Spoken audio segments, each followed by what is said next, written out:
Alô, amigos, bem-vindos ao Gente que Fala ao vivo, de meio-dia a 1 pela Rádio Trianon, AM 740 São Paulo, Rádio Universal, AM 810 Santos e AltV, www.altv.com.br, com reapresentação 6 horas da tarde. E TV Guarulhos, 11h30 da noite, canal 20 UHF, canal 3 da NET em Guarulhos.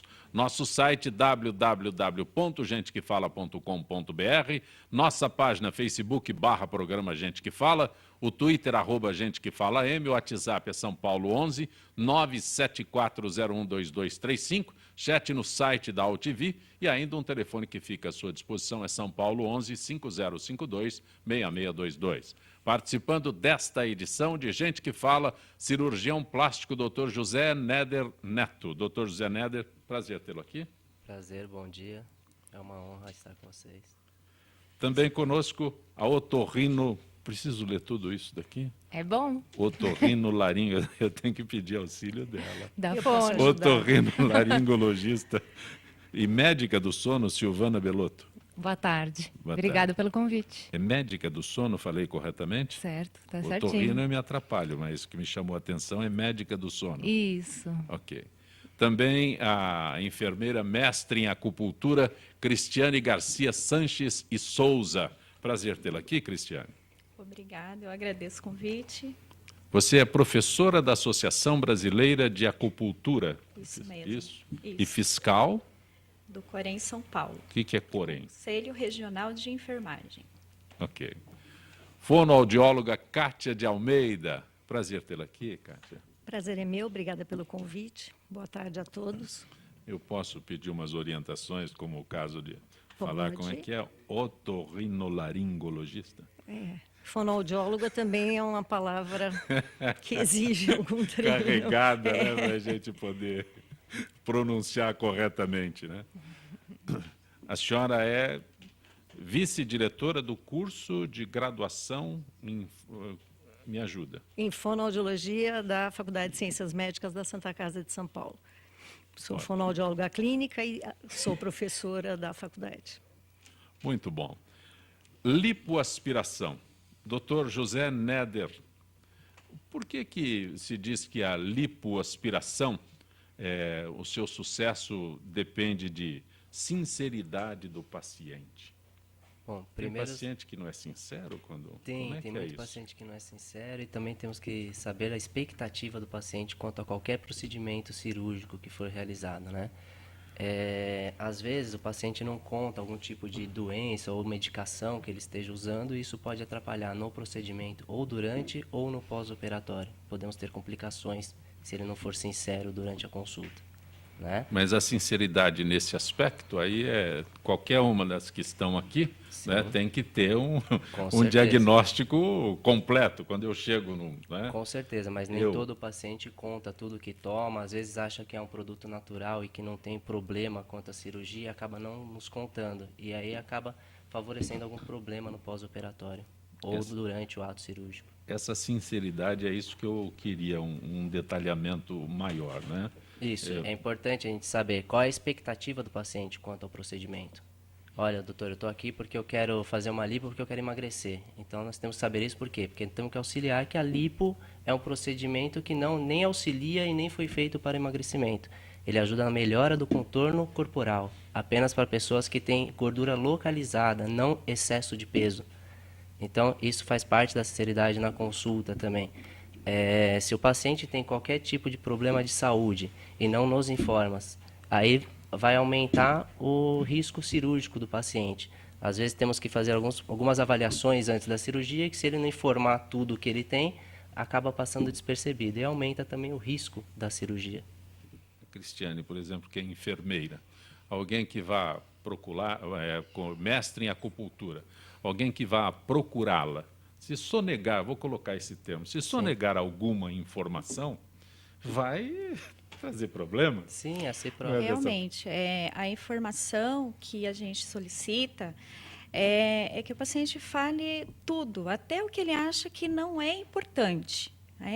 Porque para a gente tudo pode ser importante e às vezes a pessoa está tão acostumada a tomar chá, fazer alguma coisa natural, fazer algumas outras atividades, ela não considera que isso é algo que possa servir de alguma informação para o profissional que está buscando entender o que está acontecendo com essa pessoa.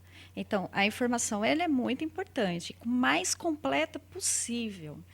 Até mesmo aquilo que a pessoa entende não ser importante, é importante.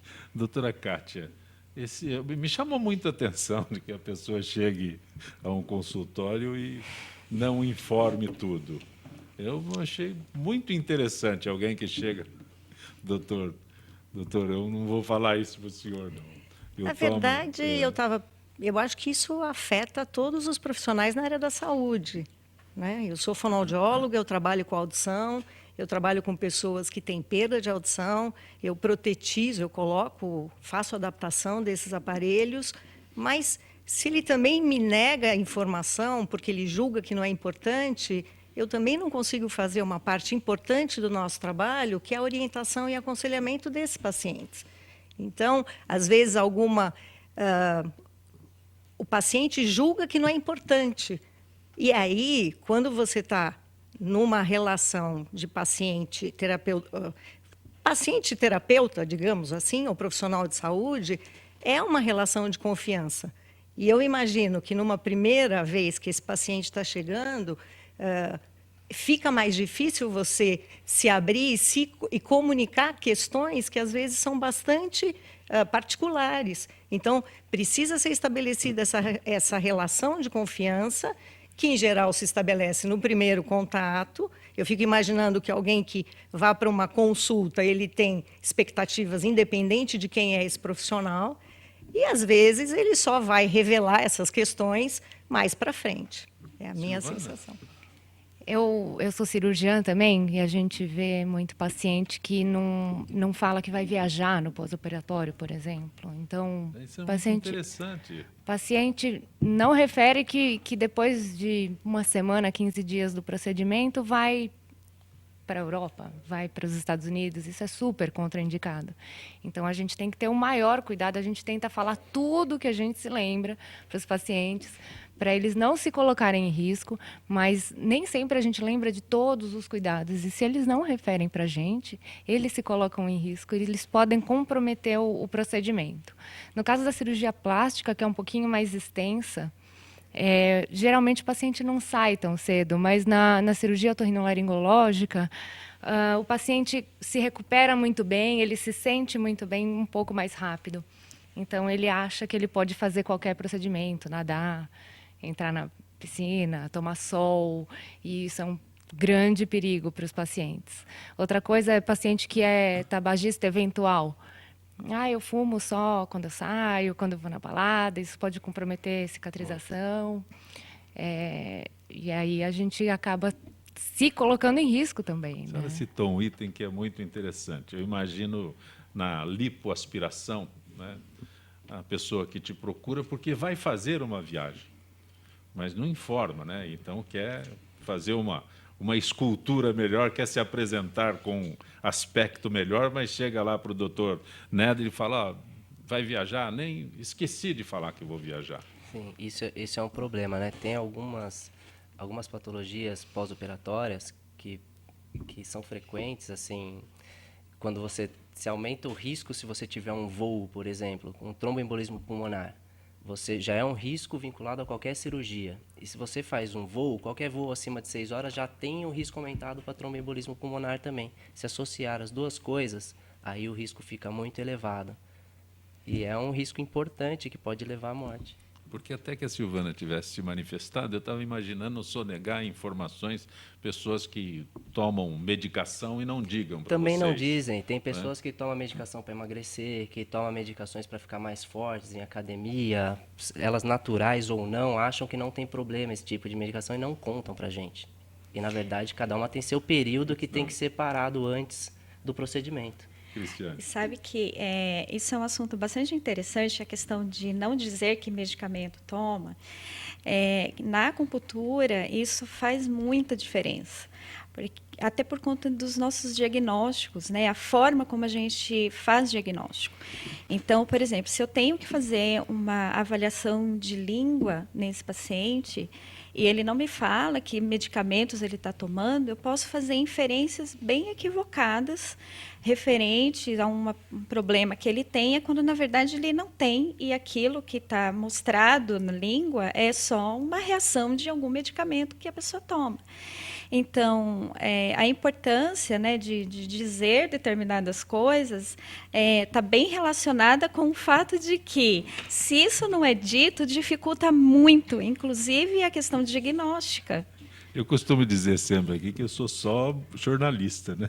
Então, essa informação de que as pessoas procuram o médico e não contam, para mim É muito comum com absurdo. fitoterápico. O paciente toma fitoterápico, eu acho que não faz mal nenhum. E fitoterápico tem bastante efeito colateral, né? Pode dar distúrbio de coagulação para a gente.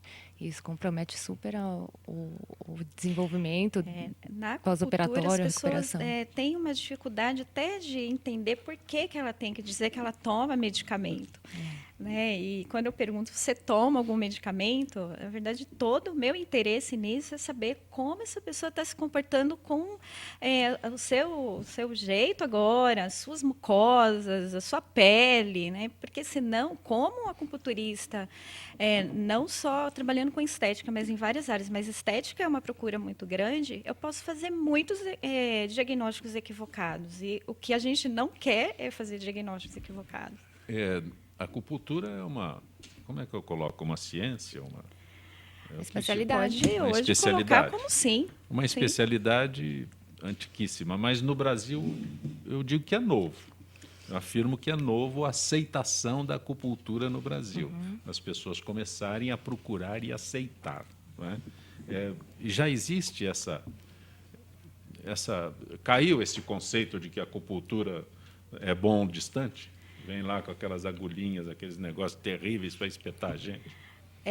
Eu acredito que sim. É uma explicação simplista, mas... Acredito que sim, porque a procura que a gente tem é muito grande com relação à Porque acupuntura de uma maneira geral isso é um conceito e da pra nossa estética. cultura. Isso é um conceito da nossa cultura. Né? A senhora é especialista é fono, né? Você é de medicina do sono, otorrino, o senhor é cirurgião plástico. Então, são situações comuns no nosso dia a dia. Mas a acupuntura é nova, sabe? É uma especialidade nova que nós temos no Brasil. E tudo que é novo é difícil de ser aceito. Causa estranheza. A acupuntura era considerada medicina alternativa até muito pouco tempo atrás, né? Sim. Então, foi reconhecida como especialidade médica pela AMB, pela Associação Médica Brasileira, há mais ou menos 5 a 10 anos, se eu não me engano. Que é bem recente. É muito recente. Então, até as pessoas acharem, como psiquiatra que é médico de louco, né? Até as pessoas entenderem que é uma especialidade médica com comprovação científica, leva um tempo, isso é normal. Mas as pessoas já procuram normalmente, era muito seleto um grupo de pessoas que procurava essa especialidade. Né? Eu trabalho com acupuntura há 14 anos e realmente nesse curto período de tempo mudou bastante. As pessoas... Por que as pessoas procuram a acupuntura? Perguntei por que as pessoas procuram, né, o cirurgião para lipoaspiração. Por que as pessoas procuram a acupuntura? Para os mais diversos problemas que você possa imaginar. Então, a gente tem procuras no consultório, o que é muito comum. Bastante procura por depressão, questões relacionadas a problemas emocionais de uma maneira geral. E também a questão estética, né, que é bastante colocada. Então, rugas, manchas na pele, acnes, gordura localizada, né, o cirurgião está aqui, mas gordura localizada, a toda a questão de celulite, estrias, enfim, bem procurado por conta disso. Que bom que se supere cada vez mais. Né? Algumas perguntas que chegam aqui através do chat do nosso Gente que Fala. Quem é? É Ricardo Belmonte. Ele está mandando a pergunta de Santarém, no Pará, né? Quero saber como uma agulha pode ajudar na cura de alguma doença. Existe alguma coisa estimulante na agulha? É alguma mágica? O Ricardo Belmonte diz que nunca precisou de um tratamento assim, mas é curioso. Como funciona? Pergunta ele, Cristiane. Tá.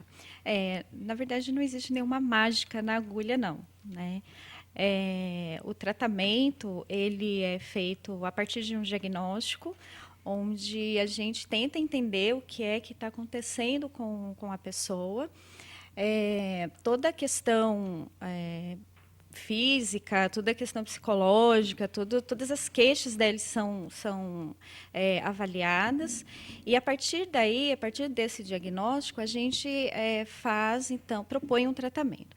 O tratamento ele vai ser indicado sempre quando a pessoa tem esses problemas variados e quando ela está disposta a colaborar, né? Então, a gente costuma dizer muito no consultório que as pessoas procuram a acupuntura como uma via alternativa e depois eles não dão seguimento quando tem uma melhora.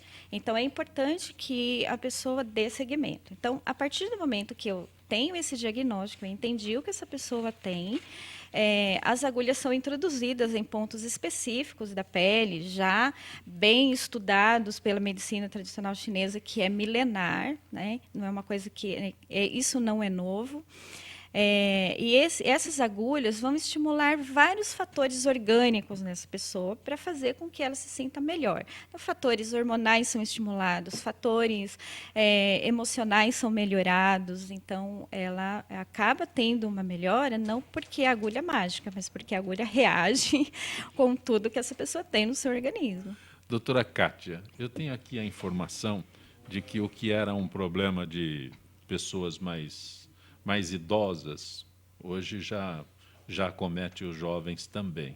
E a informação diz que nós temos a Organização Mundial de Saúde estima que cerca de 1 bilhão e 100 milhões de adolescentes e jovens estão em risco de perda auditiva. Os números estão corretos?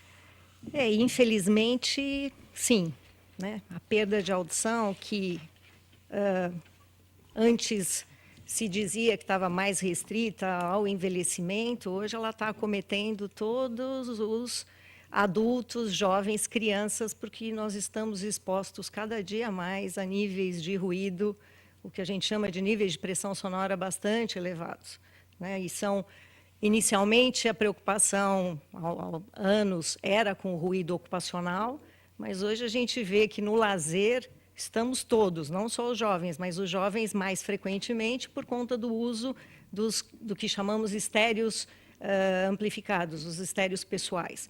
Então, os próprios telefones hoje, né, os smartphones, você consegue baixar música, você põe fone e você fica sendo bombardeado por muito tempo com elevados níveis de pressão sonora. Essa relação tempo de exposição e intensidade do ruído causa uma perda de audição ao longo do tempo. Então, isso está se transformando num problema até que eu diria de saúde pública, mundial, né? Aqui no Brasil, nós temos estatísticas não são muitas as estatísticas que temos, mas no último censo, a terceira maior deficiência que foi relatada era a deficiência auditiva. Então, isso dá mais ou menos 5,1% da população brasileira com algum problema de perda de audição. Isso eram as pessoas que falavam ter uma perda de audição. Com exceção de problemas específicos, né? Aí, o que é mais comum que causa isso? A senhora disse a exposição, esses fones maravilhosos que o James usa ali, o Marcelo, né? E eles usam fora daqui também. Então, eles andam com esses negócios maravilhosos. Isso seria a causa específica do momento? Essa é uma das causas. Uma delas. É uma delas, porque se eu vou ouvir, por exemplo, vou a um show de rock, vou a uma balada. Normalmente, nesses locais, quanto mais perto você estiver dos alto-falantes, mais em risco você se encontra, né? Hoje, os sons, os shows de rock é um absurdo.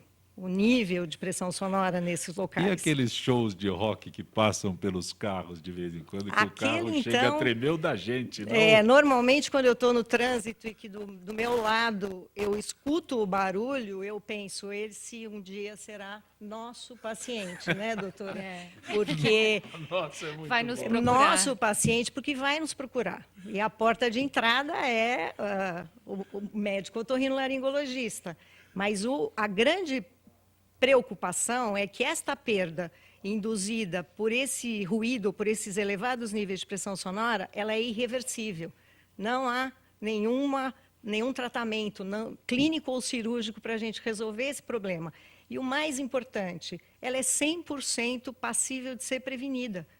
É só você não se expor ou proteger seus ouvidos. Baixar o volume. Baixar o volume é uma delas. É uma das campanhas mundiais, abaixe o volume do seu estéreo pessoal.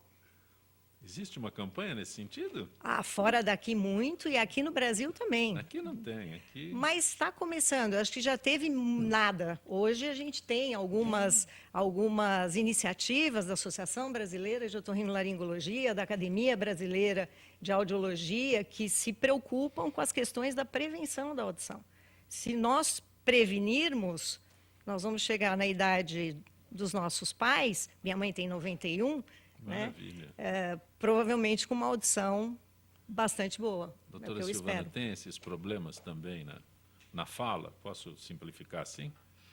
Tem esses problemas na fala. Quem trabalha com a voz, e isso 90% da população se expressa de alguma maneira através da voz, ou profissionalmente ou pessoalmente. Então, qualquer abuso vocal pode provocar lesão na corda vocal, assim como no ouvido. Então, qualquer abuso na exposição de pressão sonora pode provocar lesão no nervo auditivo ou nas células Nós da estamos falando de uma cóclea. situação comum, que é a exposição ao excesso de ruído, ao excesso de barulho, ao excesso de ruído. Mas isso é o que a pergunta é o seguinte: faz com que eu fale mais alto, com que eu use minha voz inadequadamente, esse tipo de coisa? Toda vez que a gente compete com alguma outra pessoa em um ambiente ruidoso, a gente está forçando a nossa voz.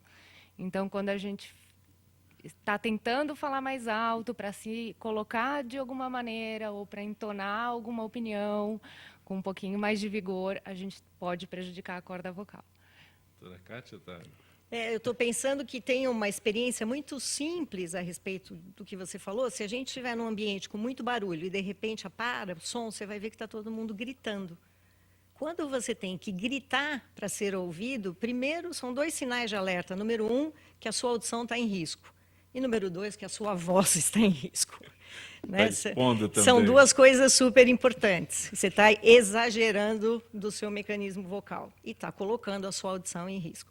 Então, Esses problemas são mais comuns hoje em dia, da mesma forma que a audição, ou não? São cada vez mais comuns. A gente vive em ambientes ruidosos 24 horas por dia e, inclusive à noite, né? A gente pede para o paciente fazer exame de audição estando em repouso auditivo e muitas vezes ele não está. Ele, mesmo em casa, tem barulho de cidades urbanas, tem barulho de trânsito, barulho de avião, de tudo. de tudo. De reforma. Teve alguma coisa do Dia da Voz? Teve. Foi dia 16? Dia é isso? 16 de abril, a gente comemorou o 13º Dia Mundial da Voz. No Brasil, essa iniciativa começou antes, a gente está no 17º ano. E aí, depois, em 2003, na Academia Americana, foi instituído o Dia Mundial da Voz. Então, é uma campanha que começou nossa, no Brasil, e se estendeu para o mundo inteiro, com orientações sobre como utilizar a voz, os cuidados da voz, o que fazer quando você encontra alguma alteração com a sua voz ou as cordas vocais, dor. Então, é uma campanha muito bacana, que está crescendo bastante e que está orientando aos profissionais da voz, Que como bom. o senhor. Vou procurá-la daqui a pouco. A entonar melhor sem se prejudicar. Doutor Néder, Mônica de Guarulhos, a banalização das plásticas tem deixado sequelas em muitas garotas jovens no Brasil. Existe recomendação específica para isso?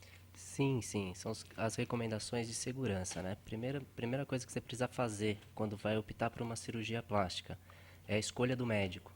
Então, a escolha do profissional é muito importante. Como escolher o profissional? Tenha uma indicação de alguém que já operou, isso é importante. Vai saber qual foi o tipo de atendimento que teve, o acompanhamento pós-operatório, os resultados que a amiga ou quem está indicando teve. Olhar no site da Sociedade Brasileira de Cirurgia Plástica se realmente o médico é cirurgião plástico, especialista e membro da Sociedade Brasileira de Cirurgia Plástica, porque ele tem a formação com a residência apropriada, né? Porque tem muitas pessoas que se dizem médicos estéticos, fazemos medicina estética e fazem cirurgia, mas não são cirurgiões plásticos, atuando na área. Como é que é isso? Tem gente que Isso, a medicina... se anuncia como... A medicina, ela não tem uma regra, só pode fazer isso se for cirurgião plástico, só pode fazer aquilo se for otorrino. Qualquer médico pode atuar em qualquer área. Portanto, ele é responsável pelo que ele fizer. Entendeu? Então, se você procurar um especialista na área, ele tem a formação daquela especialidade. Então, você aumenta a sua segurança. Cristiane, Valéria do Campo Belo, sistema de acupuntura a laser nos Estados Unidos é tão eficiente quanto a acupuntura tradicional? Sim, é bastante eficiente, tanto a agulha quanto o laser, quanto outros estímulos também. A gente não usa só esses dois, né? A gente também utiliza estímulos elétricos, que também é bastante associado às agulhas, e o benefício ele é até mais rapidamente percebido pela pessoa que está sendo tratada. A agulha com o estímulo elétrico, muito mais do que somente com o laser. O laser tem uma ação dentro da acupuntura um pouquinho limitada, principalmente para alguns tratamentos. Avançado para uma ciência milenar? É por conta até do comprimento de onda mesmo utilizado. Quando ele não é um laser extremamente invasivo, ele não tem uma atuação, muitas vezes, tão rapidamente perceptível. E vai demorar um pouco mais para a pessoa perceber os benefícios. Com a agulha e o estímulo elétrico, a percepção é muito mais rápida. Às vezes, numa sessão já é perceptível. Com laser, demoraria umas 3, 4 sessões a mais para que a pessoa percebesse os benefícios. Doutora Silvana, a pergunta é do Jaime, do Jardim Bom Filhole, nosso inseparável Jaime. Amígdalas são ou não uma defesa do organismo? Porque os médicos recomendam a extração. A amígdala é um tecido linfóide, que é um tecido de defesa do nosso corpo, até os 4 anos de idade. E depois disso, ela não tem mais a função de produzir células de defesa para a gente. Então, a amígdala ela serve como um primeiro foco de infecção. Então, a gente sempre fala, vai tirar a amígdala e depois perdeu a principal proteção, o principal escudo contra as infecções. Mas, na verdade, muitas vezes, depois dessa fase que a amígdala não serve mais como defesa, como produtora de células de defesa, ela não tem função. Muitas vezes ela é um chamariz para infecções. Dependendo da conformação da amígdala, ela pode acumular resíduos, pode predispor o acúmulo de bactérias ali naquela região, e aí as infecções são mais frequentes do que quando o paciente não tem amígdala. Então, a gente precisa avaliar caso a caso, ver como é que o paciente está evoluindo, se tem infecções a cada 2, 3 meses. A gente tem um protocolo, porque antigamente se tirava as amígdalas em todas as crianças. Todo mundo ficava sem amígdala e isso era desnecessário, acabava perdendo proteção. Mas hoje a gente tem uns critérios. Quando são 7 ou mais infecções por ano, quando a amígdala é muito grande a ponto de obstruir a respiração da criança ou do adulto, e quando tem abscesso periamidaliano. Aí a gente tem indicação absoluta para fazer a cirurgia de amígdala e é muito benéfico para o paciente. Doutora Kátia, Laurir da Moca, uma esquina como a Avenida São João com a Ipiranga ensurdece qualquer um. fone de ouvido ajudaria ou pioraria na situação? Eu não entendi aqui, Laurira, um fone de ouvido, eu acho que agrava. Não É sei que existem alguns, certamente o nível de ruído da Ipiranga com São João deve Já foi ser... pior, né? Já foi pior, mas depende também do momento do dia. Imagino que a hora de almoço deve ser realmente bastante intenso. Você precisaria ir naquele momento e medir, né? Um medidor de nível sonoro. O que eu imagino que ele falou de fone é porque existem alguns protetores que você coloca e que um deles pode ser um fone de ouvido. Fone né? protetor. Aí, Um o fone caso. protetor. O fone... Que abafa o som. Que abafa o som.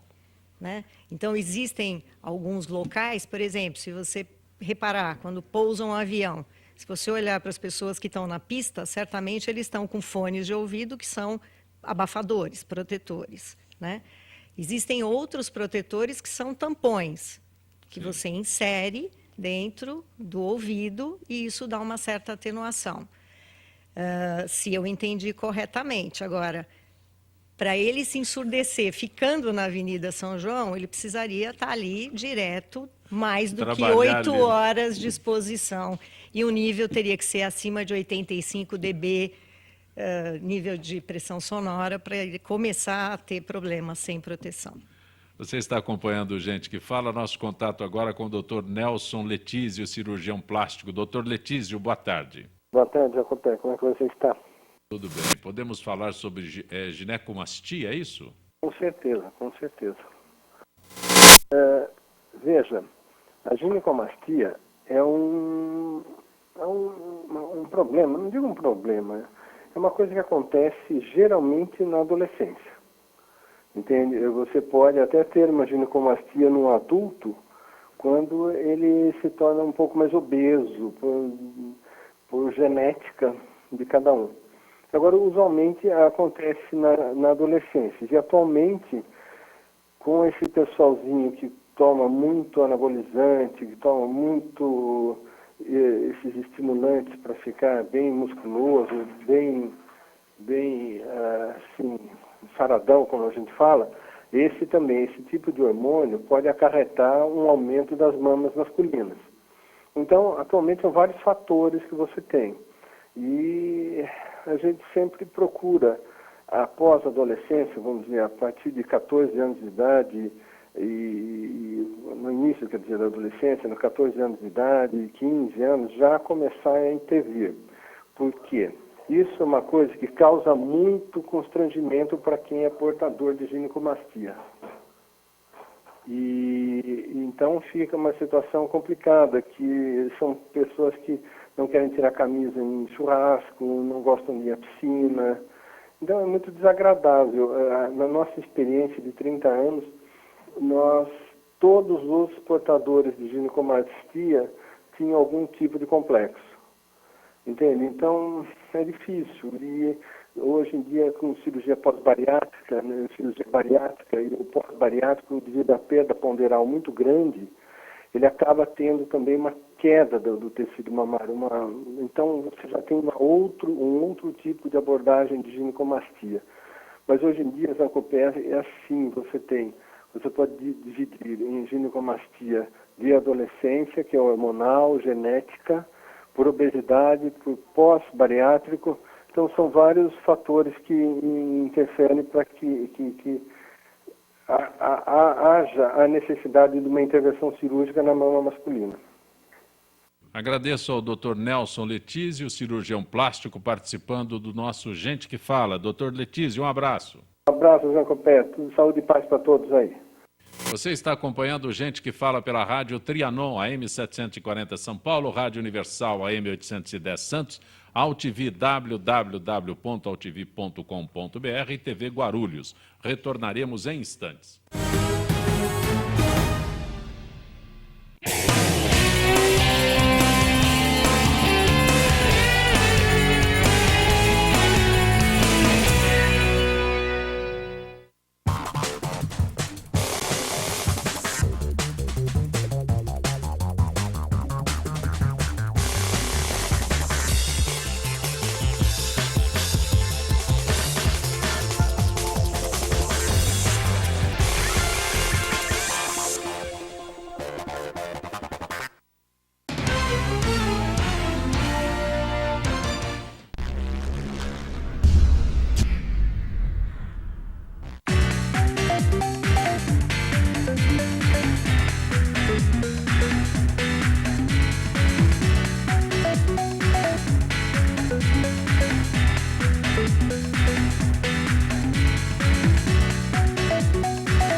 Eu sou o jornalista Patrício Bentes, que apresento às sextas-feiras, às 16 horas, o programa Visão Plural. Um programa que não aborda assuntos que todas as televisões falam. Nós fugimos da mesmice. Você pode nos assistir só aqui, na TV da internet.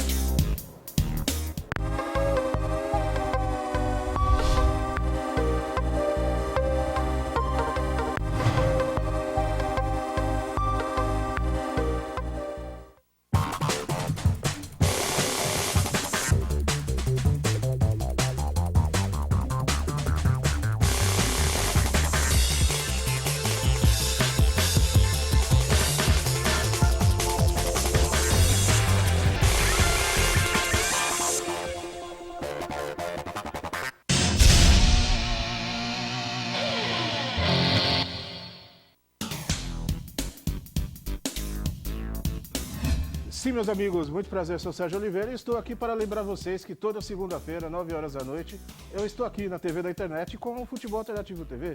Sim, Série D, Série C, Copas Estaduais, as divisões de acesso, tudo aquilo que nenhum outro programa esportivo fala, tem a coragem, a capacidade de falar, nós falamos aqui na UTV. Toda segunda, 9 horas da noite, só aqui na TV da internet.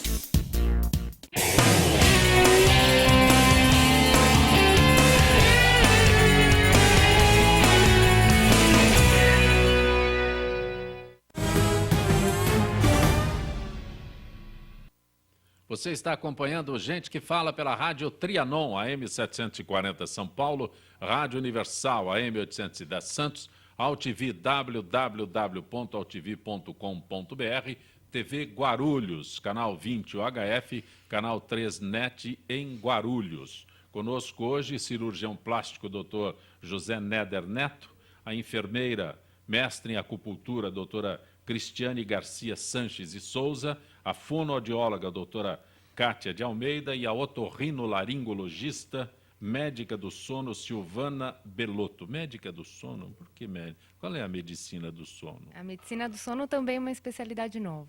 Sim. Na verdade, o sono ainda tem muito a ser descoberto, né? Muito a ser desvendado, mas se tornou uma especialidade médica reconhecida também há pouco tempo.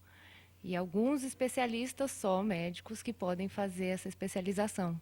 Alguns especialistas que têm relação com qualquer distúrbio do sono. Então, são os neurologistas, os psiquiatras, os otorrinolaringologistas, os cardiologistas, pediatra, atualmente, acho que já pode fazer essa especialidade. A terapia o clínico do sono geral. Seria isso? Terapia do sono? A terapia do sono Tem envolve diferença. uma série de medidas comportamentais, Sim. de dormir cedo, de não se expor à luz, de evitar atividades mais estimulantes no final do dia. Então, a terapia do sono são várias medidas, evitar alguns medicamentos, algumas bebidas, para você conseguir melhorar a qualidade do seu sono. A terapia do sono envolve Já é muito uma abrangente, gama né? grande. Pode ser medicação também. Tem umas perguntas aqui. Doutora Cristiane, norma do Belém, aqui, do Belenzinho aqui em São Paulo, né? Qualquer um pode fazer acupuntura? A acupuntura emagrece? Pergunta a Norma no Belenzinho. A acupuntura pode ser feita por qualquer pessoa, salvo algumas restrições em alguns momentos da gravidez, onde a gente limita a colocação de alguns pontos, mas ela não tem contraindicação a princípio. Isso pode ser visto posteriormente no diagnóstico. Agora, se ajuda a emagrecer, ajuda. É uma terapia bastante interessante para quem quer emagrecer, de fato, né? Cumpre todas as orientações, ajuda realmente a perder peso de maneira significativa. Flávio Rocha, de Cuiabá, diz que é aluno teu, aluno, né? Como é que é? Ela pergunta se a senhora consegue conciliar a acupuntura com a fiscalização do Corém. E diz que a senhora dá aula também de dança? Sim, eu dou aula nos cursos da Associação Brasileira de Acupuntura, que é essa associação mais antiga que a gente tem no Brasil. Os cursos eles são oferecidos em vários estados, né, do nosso país. Em Cuiabá é um deles, por exemplo. É possível conciliar, não tem nenhum fator que seja tão dissociativo assim. Eu consigo, não sei se exatamente foi isso que ele perguntou, né? Se eu consigo Flávio Rocha, exercer de as duas Cuiabá. coisas. Consegue conciliar. Sim. A senhora dá aula de dança também? Dá aula de dança? Não dou aula de dança, mas eu trabalho com dança, mas eu não dou aula de dança. Eu faço aulas de dança, é diferente. Perfeito. Neuza da Santa Cruz aqui. Doutora Silvana, maçã ajuda a voz? Maçã ajuda a voz. Ela tem uma ação adstringente, assim como o salsão. Então, a gente recomenda... Maçã, salsão? São mais os dois. Tem muita lenda a respeito de gengibre, de limão, vinagre. Então, as pessoas querem fazer gargarejos com sal. E os alimentos que são realmente comprovados, que podem trazer benefício para a corda vocal, são a maçã e o salsão. Como a maçã é muito prática, a gente tem essa imagem associada ao professor, né? Ao profissional da voz. A gente recomenda que coma maçã nos intervalos para ajudar a corda vocal. Agora, os outros alimentos... o mel também tem um efeito calmante, anti-inflamatório natural, que ajuda também a corda vocal. Doutora Kátia, há instantes a pergunta sobre a esquina da São João com a Ipiranga, acrescentando aqui o minhocão. É o mesmo caso da Ipiranga com São João e de outras tantas esquinas aqui em São Paulo. Tanto que o minhocão, à noite, ele fecha, que é para as pessoas poderem ter um pouco mais de tranquilidade auditiva para conseguirem conciliar o sono, porque senão, certamente, o ruído é um dos problemas que acaba afetando o sono, né? Então, essa exposição, ainda que não seja em níveis que possam causar uma perda de audição, ao longo do tempo ela vai gerando outras questões no corpo. Tem alguma medição dos pontos de São Paulo ou isso não existe? Isso existe. Existe. Tem algumas medições que a senhora pode... Eu citei duas aqui que foi colocada, que as duas foram colocadas, né?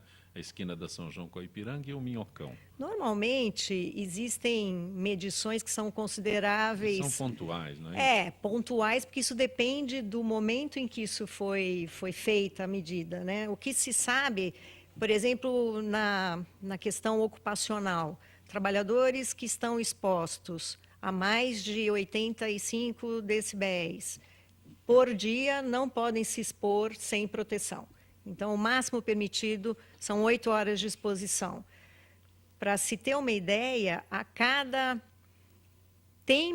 5 dBs que aumentam nesse tempo de exposição, nessa intensidade, diminui o tempo de exposição pela metade. Porque o nível de pressão sonora, ela aumenta logaritmicamente. Então, a exposição é muito pior. Então, a 90 dB eu posso me expor 4 horas. Sim. A 95, 2 horas. E isso vai aumentando. Então, se você tem um show de rock onde 120 dBs, não é só o público que está próximo dos alto-falantes que corre risco. Existem uma série de músicos que estão com perdas de audição. Isso. Doutor Néder, José Néder Neto, quando se fala em cirurgia plástica, a gente imagina mulher. Sim. O doutor Letísio participou em instantes falando de um problema específico, né? Mas agora os homens também procuram uma cirurgia plástica, não? É isso mesmo? Aumenta a procura de homens pela cirurgia plástica? Temos um estudo que nos últimos 5 anos a procura de homens por cirurgia plástica aumentou de 5% para 30% aproximadamente nos últimos 5 anos. Antigamente, para eles irem a uma consulta, eles pediam um horário só para eles, para não ter mais gente. Aí, voltando ao primeiro assunto, era um tal de sonegar que eu fui ao médico. Sim, não queria que os amigos soubessem, não queria que tivesse mais gente na recepção, reservavam um horário só para eles, para não ter mais gente que pudessem vê-los lá. Hoje em dia não temos mais isso, tá? A aceitação está muito maior e aumentou muito a frequência dos homens nas clínicas.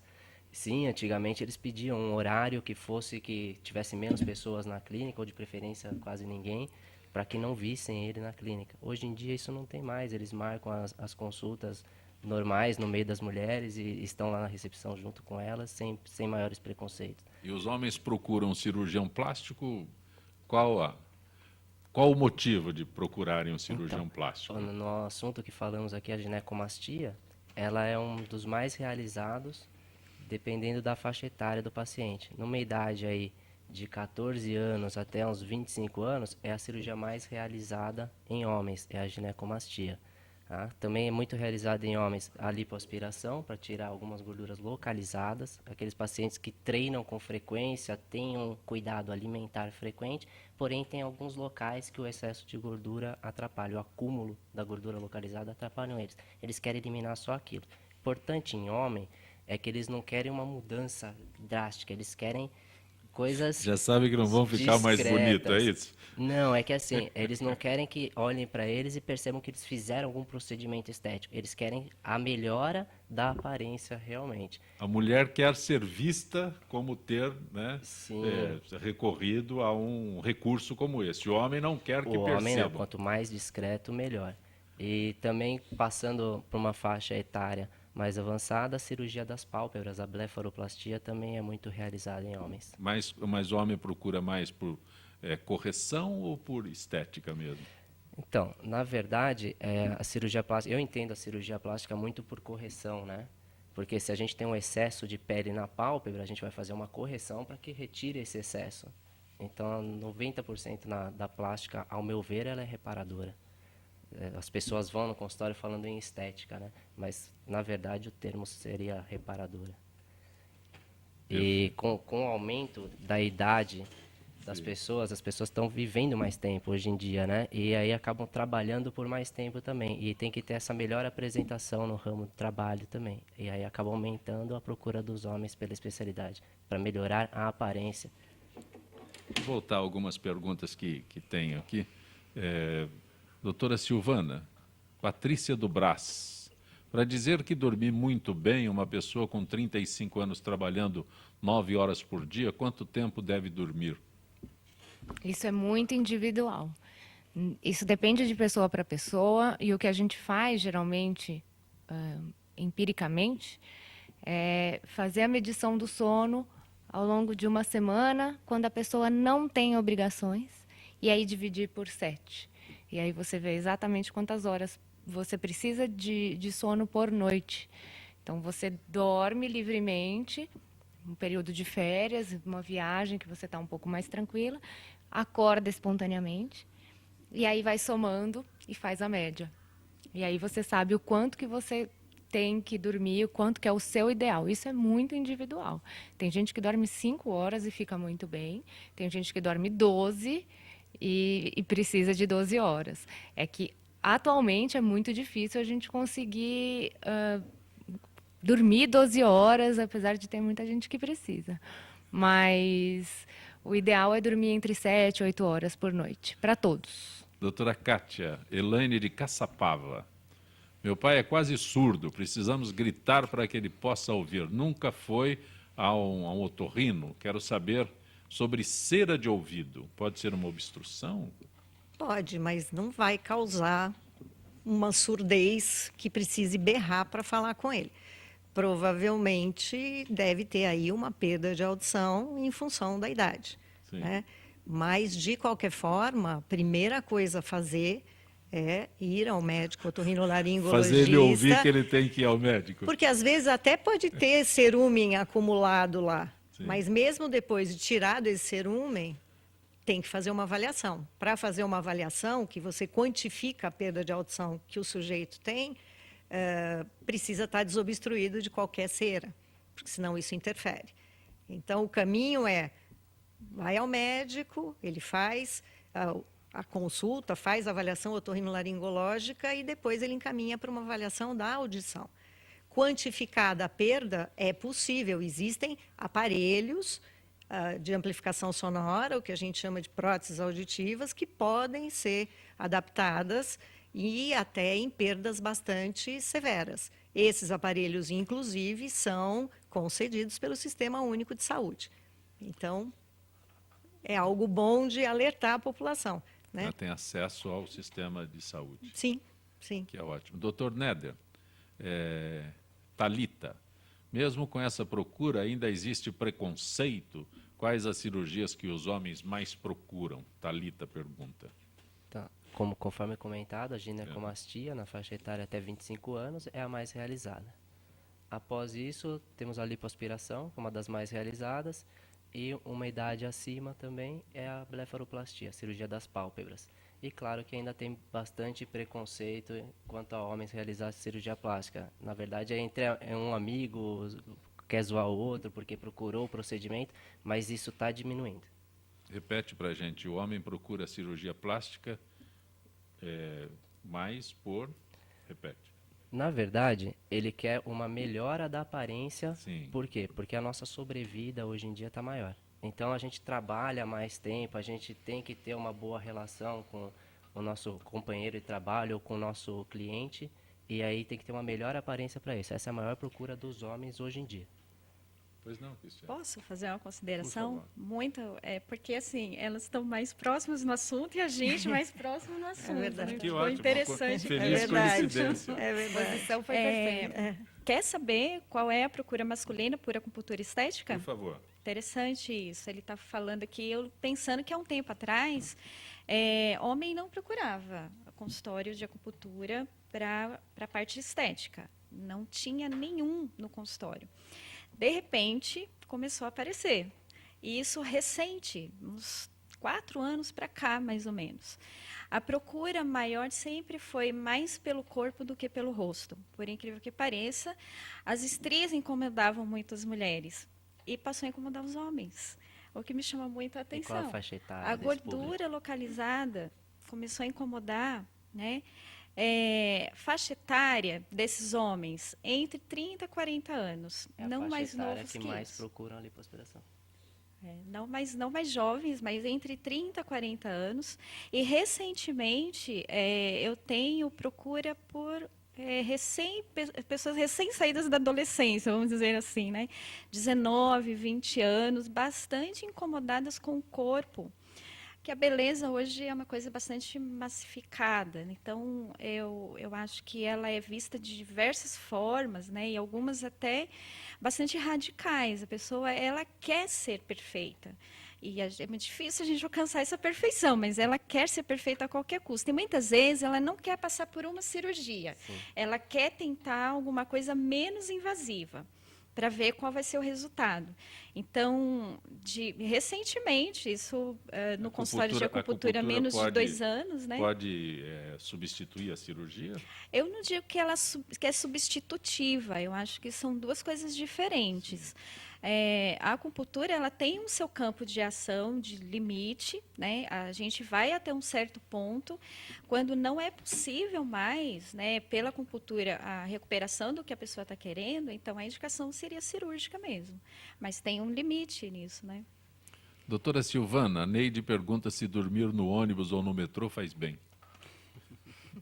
Se tiver com sono, faz bem. Se não perder o ponto, também faz bem. Tem algumas questões em relação a dormir durante o trajeto de trabalho que a gente precisa avaliar com um pouquinho mais de calma. Na verdade, a pessoa precisa ver se ela está com sonolência excessiva durante o dia. Então, muitas vezes, essa sonolência durante o trajeto para o trabalho é reflexo de um sono de má qualidade durante a noite. Quando a paciente está dormindo dirigindo, está dormindo no trem, dorme em sala de espera, está vendo um programa de TV ou lendo um livro e dorme, a gente faz uma quantificação e aí, se o paciente preencher os critérios para ter uma sonolência diurna excessiva, a gente precisa investigar isso com exames. A Inara da Vila Carrão pergunta sobre insônia. Sono leve, insônia. Qualquer coisa me acorda. A insônia é bem complicada. A gente tem pacientes que realmente têm insônia e pacientes que têm uma percepção errada do sono. Então, tem paciente que dorme e mesmo que não aprofunde muito o sono, que são os casos mais raros, pacientes que não dormem bem e que têm realmente uma insônia, precisam ser tratados. Para a gente identificar isso, a gente tem que fazer o exame de sono para ver como é que está a qualidade. Não pode sonegar. Não pode informação. sonegar. Não pode. E aí a gente vê a arquitetura do sono para ver como é que está a estrutura do sono da pessoa. Se ela está aprofundando, se não está, se está sonhando, se está relaxando, para saber se o sono está sendo reparador. Identificar a causa do problema do sono da pessoa, se tem insônia mesmo, de início ou de manutenção, aí a gente faz o tratamento. Mas geralmente é causado por estresse, por ansiedade. Doutora Silvana, tem uma forma de entrar em contato direto com a senhora? Site, alguma coisa Tem assim? um blog, Blog. Sono e Saúde, por Silvana Belotto, com 2 L's e 2 T's. Eu tenho uma página no Facebook também, doutora Silvana Belotto. E é isso. Doutora Cátia de Almeida, tem uma forma de entrar em contato com a senhora? Tem na própria faculdade, a gente tem o telefone lá, pode dar? Pois não, por favor. 3367-7785, lá é o ponto em que pode me encontrar e ter qualquer informação. Agradeço por terem vindo ao nosso Gente que Obrigada. Fala. Eu é que Doutor agradeço o José convite. Néder Neto, tem uma forma de manter contato direto com o senhor? Acho que é só colocar meu nome e CRM no site da Sociedade Brasileira de Cirurgia Plástica e lá vai constar tudo. Mas se eu procurar José fazer a Néder busca. Neto, eu coloco Se direto fizer ou a busca, preciso, aparece. eu preciso acrescentar, Não, ou depois eu pode acho o colocar CRM. o nome. O nome, pelo nome aparece. Grato por ter vindo ao nosso Gente Obrigado, que Fala. senhor. Cristiane Garcia, foi muito bom tê-la aqui. Obrigada, eu também gostei bastante. Tem uma forma de entrar em contato direto? Tem favor. através de e-mail, Cristiane Sanches, esse Sanches com Z no final, @gmail.com. Pela Associação Brasileira de Acupuntura, onde eu estou com muita frequência presente. Grato por ter vindo. É o nosso Gente que Fala. Hoje, 5 da tarde, em altv.com.br, Urban View, com Sandra Lanza, conversando hoje sobre polos comerciais com Juraci Parente, que é professor de varejo da Fundação Getúlio Vargas. Gente que Fala tem na direção-geral o jornalista Fausto Camunha, a diretora de produção Zenilda Salvato, redação Raela Brandão, Pedro Schiavon, na pauta José Carlos Sicarelli, produção cultural Ricardo Godoy. Na Rádio Trianon, Neildo Neres, Cléo Rodrigues, Ricardo Valim e Benê. Na direção da UTV, Alberto Luquete. Na técnica, James Eduardo, Marcelo Fontan, Iago Matsumoto, Sérgio Oliveira. Estaremos de volta amanhã, meio-dia. Gratos, até lá.